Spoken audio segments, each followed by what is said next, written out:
दोस्तों, आप देख रहे हैं आजकल कोरोना वायरस की वजह से लोग कितने परेशान हो रहे हैं और नियमों के अनुसार सरकार भी कह रही है कि घर से बाहर मत निकलो, इससे ये बीमारी फैलती है जो हम सब के लिए नुकसानदेह है।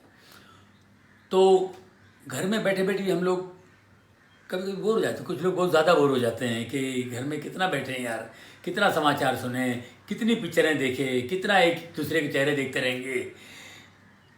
मुझे भी थोड़ा लगा कि चलो यार बाहर निकलते हैं, थोड़ा सा टहल के आता हूँ। मैं निकलने लगा, मेरी माँ बोली किधर जा रहा है? मैं नीचे जा रहा हूँ जरा टहलने के लिए। नीचे नहीं जाने का, बैठो उधर। अरे नीचे कंपाउंड, बिल्डिंग के कंपाउंड में जरा टहल के आता हूँ। नहीं जाने का, किधर भी नहीं जाने का। बोलते नहीं, टीवी पर सब लोग बोल रहे हैं, अमिताभ बच्चन भी बोल रहे हैं जाने के, नहीं बोल के नहीं जाने का।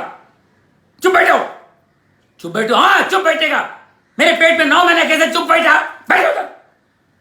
15-20 दिन में क्या होता है? बैठो, जाने का नहीं। बात तो सही है।